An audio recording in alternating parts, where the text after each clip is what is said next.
And with that, we move on into the middleweight division. The debuting Tristan Herron tries to stop one of the most dynamic amateurs I've seen in a long time, Cameron McIntosh. Let's send it up to Jake Digman to bring out our first fighter. The following contest is in the RFO middleweight division and is brought to you by Mr. Rooter. Introducing first, making his way down the aisle into the blue corner, please welcome Cameron McIntosh. Cameron McIntosh, training with Drew Schottenheimer. I had the pleasure of calling his first fight, and Drew Schottenheimer, he's an OG in this game. He's been around, and he was effusive in his praise for McIntosh. And McIntosh far exceeded what Schottenheimer had told me. He's a real talent. Absolutely. McIntosh, he's got a Taekwondo background, 3.5 years. He's a second-degree black belt. He said he's been doing jiu-jitsu for about 2 years. He said what he would like this fight, how it would go. I borrowed one of your questions. In a perfect world, how would this fight go? And he said, I would knock him out with the right hand. So he is confident in his stand-up. He is a very dynamic fighter. He's got length, and he knows how to use it. And you'll see him come out. He pressures fighters. I talked to Coach Schottenheimer before the fight. He said Cam is ready to roll. And Cameron said the exact same thing. This is a guy who has a very, very bright future ahead of him at only 18 years old. Yeah, and one of the crazy things is when I was asking him about his style, his coach said he's Bloodsport 2016. And his opponent making his way down the aisle into the red corner, please welcome Tristan Herron. Tristan Herron from Worcester, Ohio. John, you had an opportunity to talk to Tristan before the fight, representing Personal Combat Systems. Yeah, really interesting cat. First off, I love the entrance music. Whenever I hear this song, I think of Forrest Gump. But nonetheless, he's got a jiu-jitsu base. 4 years. He is a purple belt in jiu-jitsu. He says he's been working on Muay Thai for about half a year. And he says, I'll take the fight wherever it goes as we take a look at our tail of the tape. Look at this. We've got a 6'5", versus 6'3". We've got 20 years old versus 18. These are some big middleweight fighters. It's Tarzan, Cameron McIntosh, and Tristan Herron. And this is two very, very skilled mixed martial arts fighters. And we're catching them at the very beginnings of their careers. Absolutely. This one, it's got the makings of something special. Both of these guys come in very experienced as far as their background goes. Maybe not so much in the cage. And we're going to see how that translates. Tristan Herron, 20 years old. It's his first fight. He says he loves fighting off his back. So that is spoken like a true jiu-jitsu practitioner. McIntosh wants to keep it standing, although comfortable everywhere. And for Herron, he wants to get this to the canvas and put that purple belt to use. And like McIntosh is pacing back and forth, but one of the things he's doing, he is just staring at Herron saying, let's go. Both fighters are in the cage, as is Jake Digman. Let's send it up for the official introductions. The following contest is in the RFO middleweight division, and it is brought to you by Mr. Rooter. Introducing first in the blue corner, he fights out of Louisville, Ohio. He weighed in at 180 pounds, representing Victory Martial Arts with an MMA record, 1 win, 0 losses. Please welcome Cameron Tarzan McIntosh. His opponent in the red corner, he fights out of Millersburg, Ohio. He weighed in at 181 pounds, representing Personal Combat, making his MMA debut. Please welcome Tristan Herron. This bout is scheduled for 3 3-minute rounds, and when the action begins, your referee is Mr. Brent Bullock. Brent Bullock, the referee. He's joined by Tristan Herron in the black trunks and Cameron Tarzan McIntosh in the Tarzan trunks. Ryan Cavanaugh along with John Sturmack bringing you the action from RFO. BigGuns20, decade of revelation. Big left by Herron to start the party. Outside leg kick by McIntosh. Herron looking to work that jab, and the right connects. You know, I've never seen a referee bring people into the center of the cage this early in a bout. Almost as if the referee sensed both these guys were staring each other down, and he wanted to say, hey, guys, touch gloves right now and then get at it. Double jab by McIntosh, and Herron responds with some knees in the tie clinch, which caused McIntosh to quickly bail out. And both these guys, for so much inexperience, look very, very comfortable. Yeah, look at the movement. McIntosh very light on his feet. Herron stalking him down. You can see McIntosh wearing it already on his face from that left jab of Herron. Good front kick, good elbow, good right hand.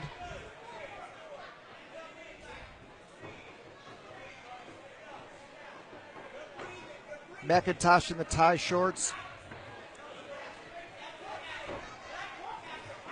McIntosh has taken the center of the cage for much of this and is stalking Herron down, connecting upstairs. Tie clinch again by Herron. And Herron better be careful. Those knees don't go up too high. Body kick blocked by McIntosh. McIntosh again stalking Herron. Double jab.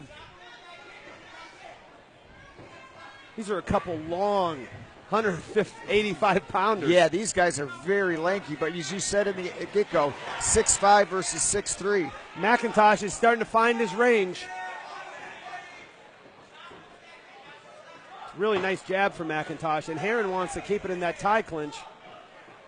Yeah, I'm wondering, Herron, with his jiu-jitsu background, at what point does he want to get this thing to the ground? McIntosh still very light on his feet. He's been bouncing for the whole round. See how long he can do that up. And McIntosh caught one in the eye, and it's acting like he's poked, but Herron's not stopping. Nice uppercut by McIntosh. There's that tie clinch from Herron. And Herron's using pretty good technique right now, keeping that tie clinch. Blood from the face of Herron, and McIntosh is in a war. Both fighters bleeding now.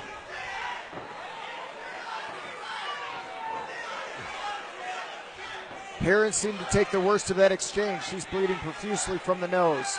And Herron's reaching out with that outstretched hand, and that's what McIntosh is worried about.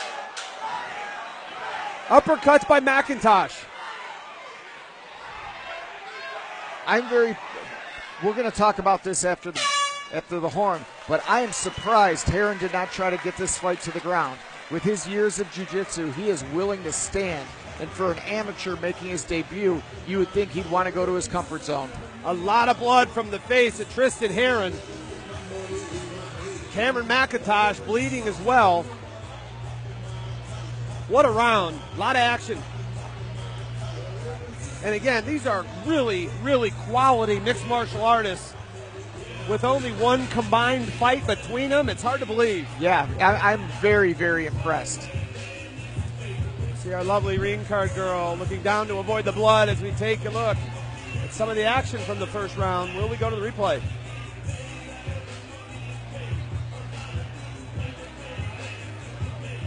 Oh, and their mouthpiece almost comes out for Herron, and it does. It does.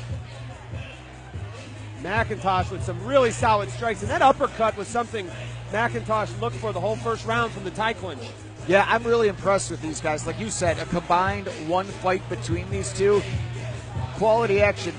Let's see if in between rounds, Herron's coach doesn't say, hey, let's get this thing to the ground and see what this guy's ground game's like.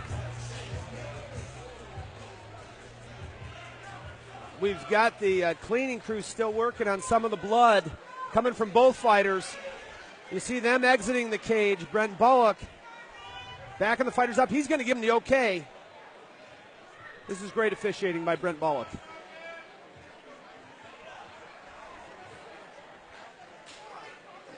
And we're set. McIntosh stalking Herron again. And the mouthpiece is out early. Oh, and he's got him rocked. Herron's fighting. Kavanaugh's full of blood. This took a face full of blood. Oh, yeah, it's all over our table. Right now, Herron's got him up against the cage. But McIntosh is still throwing both of these guys. Big right hand, and Herron still with no mouthpiece and bleeding profusely. It's McIntosh looking for the choke.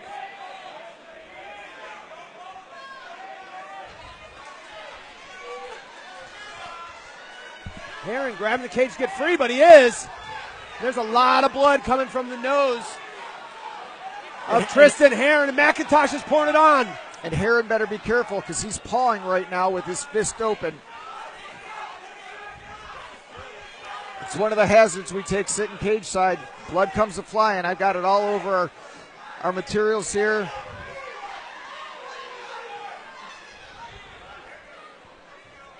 You see blood all over the back of Herron. That's coming from McIntosh and the face of Herron. Both fighters have been busted open. I'm surprised strategically that Herron's corner didn't tell him, let's get this fight to the ground. That's one thing that keeps rattling around my head is, hey man, you got to have, the pen has got to be mightier than the sword. If you're a purple belt in jiu-jitsu, get your opponent to the ground, test those skills. And you see the face of Herron, but he looks composed. This is his debut fight. He's in a war, and he's hanging in there. McIntosh now with some serious ground and pound. All right, well, Herron said he likes to work off his back. Let's see how much he likes it now. And yet he gets right back up. What a great fight. This is an amazing fight. We got a minute left in this second round. And it's the headlock from Herron working on McIntosh. McIntosh covering up. Herron lets go. Ooh, McIntosh just misses the straight right. And that's the punch he wanted to end this fight with. Inside leg kick from McIntosh. The fighters reset. 2 minutes of frenetic action. Herron looks hurt. Turns his back. And here they come again.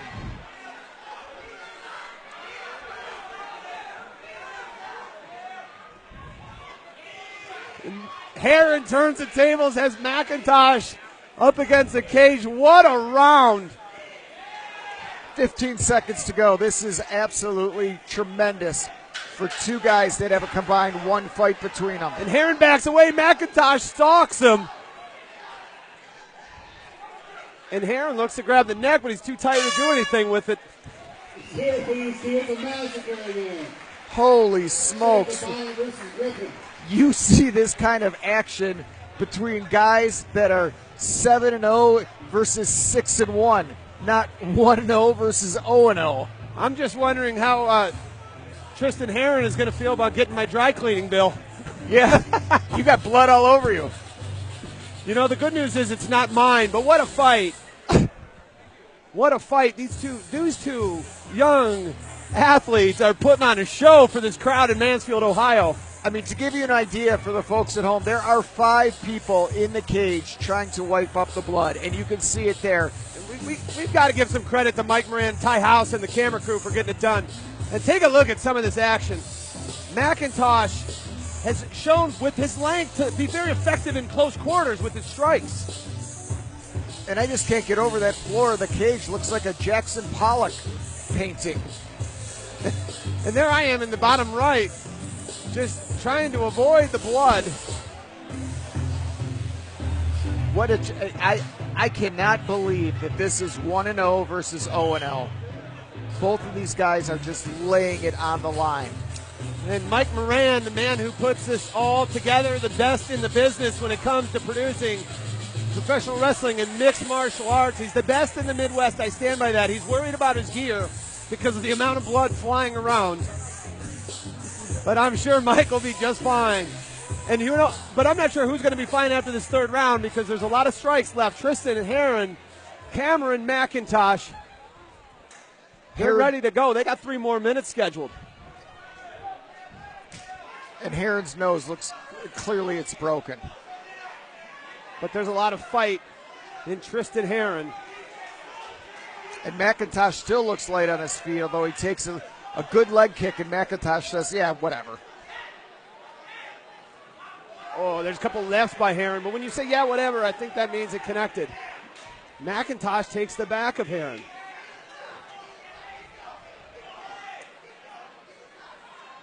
There's a good right hand. And any shot will open that nose of Herron back up, and there you see it. Herron doing a good job of turning into McIntosh. He's going to try and use that foot to push off. Yeah, and if I had a crystal ball, I'd say Herron right now, he is gassed. or getting very close to it. We see him digging for the side. Is this our first takedown attempt as he tries to get his hands connected around the back of of Cameron McIntosh? What I'd like to see him do is stop. McIntosh has his legs so far apart. Stop trying for that double leg. Switch over to the single. Get it down to the ground. Oh, there's a big left from McIntosh that turns Herron around. And McIntosh right now seems to be the fresher of the two. He's loving it.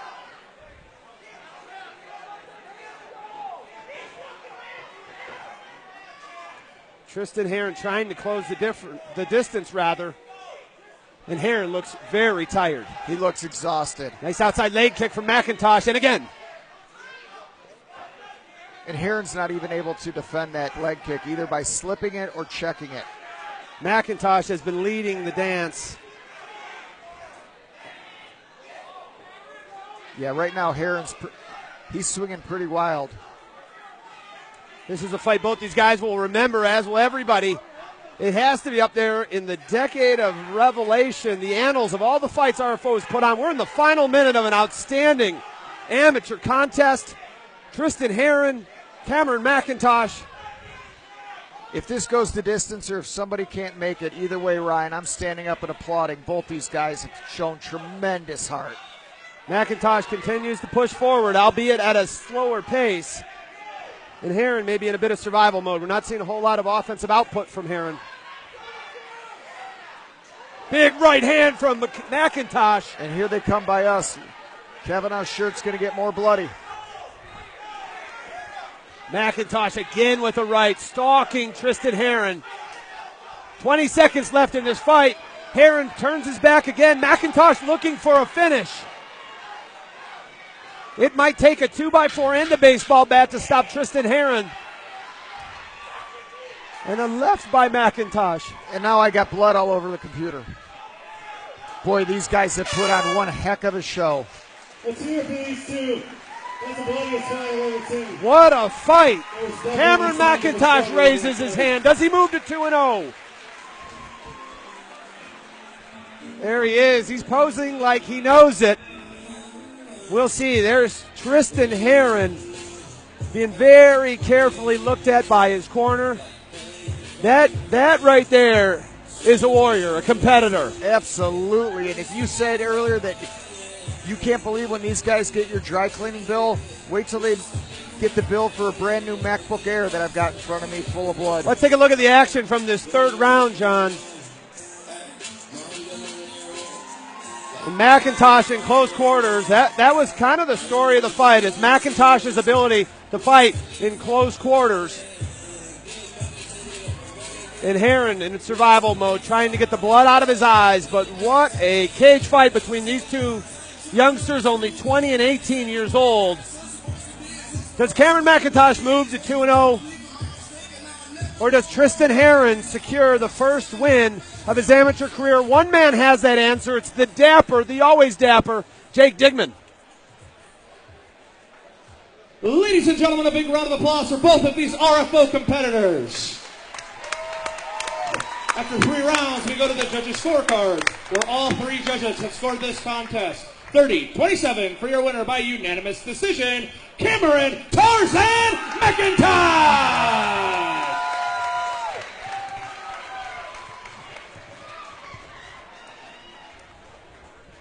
Let's hear it for both these guys. That was a hell of a fight, man. Here with your winner, Cameron McIntosh. How do you feel coming in, getting in a war like that? I feel great, man. I'm glad I lost it in 3 rounds. Gave me a chance to know what it feels like to get punched in the face, take the real beating out here. So thank you, Tristan, for giving me that 3-round battle. But I had it won when I came in here, man. For you to go through 3 rounds of that type of a fight this early in your career, that shows a lot of heart. You showed composure throughout. You never lost your mind at all. You didn't get panicked at all. What's next for you? The question is, who's next? Let's hear it for your winner one more time, Cameron McIntosh. Great fight, brother.